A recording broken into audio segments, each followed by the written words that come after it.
As many of you know, we are fast approaching the 20-year memorial of the September 11th attacks. Aside from marking 2 decades since the day that changed the United States forever, this 9/11 commemoration will be marred by the largest hostage situation in American history, a calamity brought upon our nation by Joe Biden and his Socialist Democrat Party. These socialists would like you to forget about our countrymen, the Americans they left behind in Afghanistan. But I, your liberty-loving Latino, don't think you should. Desperate Democrats eager to talk about anything but Afghanistan.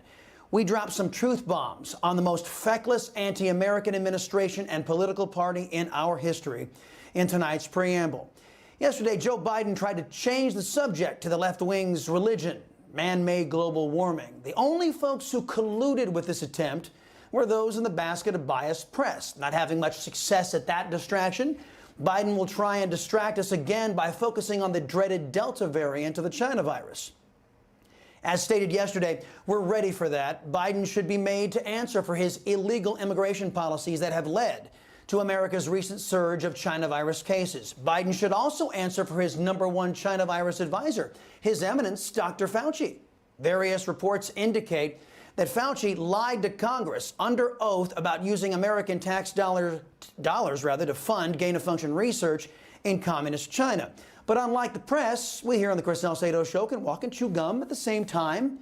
We can hold the administration to account for their defense of communist China, their lies about the China virus, and also show how committed Biden is to making sure America forgets the hundreds of Americans he left behind in Afghanistan. In a case of stolen valor, sponsored by Joe Biden and his leftist government, the State Department, the home of the most rabid anti-Americans in our government, they have tried to take credit for rescuing Americans that Biden left behind in Afghanistan. On Monday, senior State Department officials announced that the, quote, U.S. has facilitated the safe departure of 4 U.S. citizens by overland route from Afghanistan. Embassy staff was present upon their arrival, end quote. Just one problem here, my friends. Those who were actually involved in the dangerous rescue operation say the State Department deserves little to no credit for getting American Texans out of Afghanistan. Congressman Ronnie Jackson broke the news to the Chris Salcedo Show on Monday that some of his constituents beat Biden and beat the Taliban and got out of Afghanistan. I know 7 for sure that were left behind. And I got some great news because I just found out literally about 20 minutes ago that 4 of those 7, a woman and 3 children, I have a team that was on the ground that actually snuck into Afghanistan and got them across the border last night, and they are now out of Afghanistan. I still have at least 3 that I know of that are left behind. Turns out that it wasn't Biden's anti-American government who rescued our fellow countrymen. It was Corey Mills and a private team of military veterans drawing on funding by private donors, including the Sentinel Foundation. They, not the State Department, came out of retirement and risked their lives to save Americans Biden and his Democrat Party left behind. But those are just 4 Americans. Just how many Americans did Biden leave behind?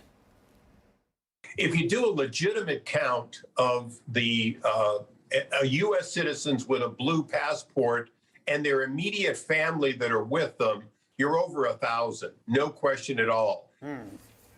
That's a far cry from around 100, the erroneous number being pushed by Team Biden. It's yet another lie designed to get you to forget about Americans that Socialist Democrats left to the mercy of the terrorist Taliban. So without further ado, let me welcome the man who will lead us out of darkness of this present moment. That's how Democrats view America in 2021, a dark moment gifted to us by their political party, and they claim with a straight face that it's their party that will deliver us from this dark time. Chuck Schumer there was introducing bumbling Biden the boob so he could talk about the left wing's man-made global warming religion.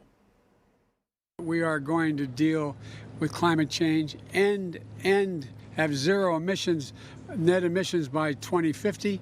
By 2020, make sure all our electricity is zero emissions. We're going to be able to do these things, but we've got to move. We've got to move. And we've got to move the rest of the world. It's not just the United States of America. And so, folks, this summer alone, communities with over 100 million Americans 100 Americans call home have been struck by extreme weather. Did you get that? We can have zero emission electricity by 2020. It's 2021.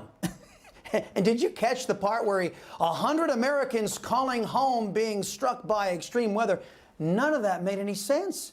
But it beats talking about Afghanistan, doesn't it? Looks like a tornado, they don't call them that anymore, that hit the crops and wetlands in the middle of the country, and Iowa and Nevada, and I mean, it's just across the board. And,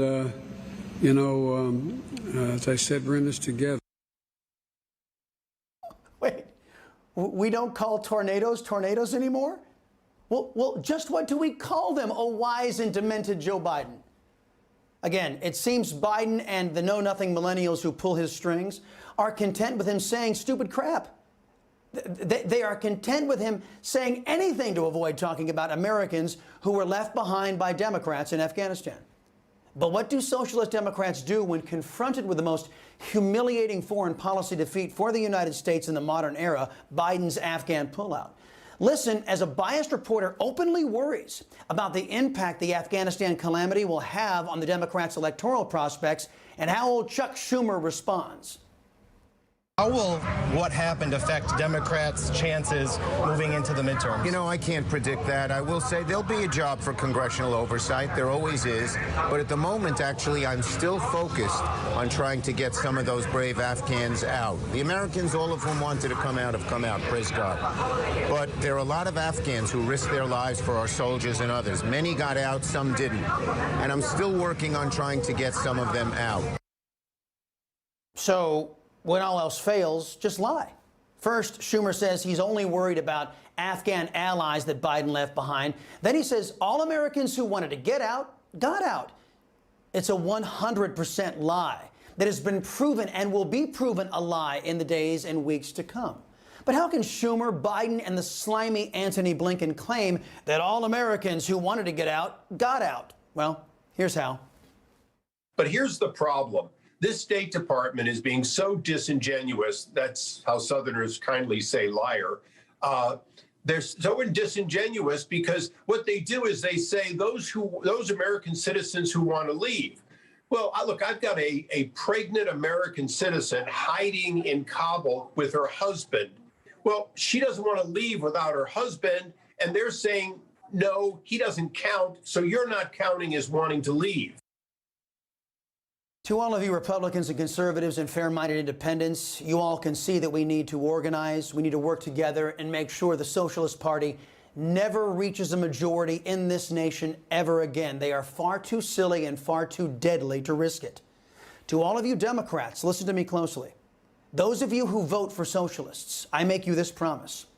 Biden, Schumer, and their degenerate party will turn on you, too.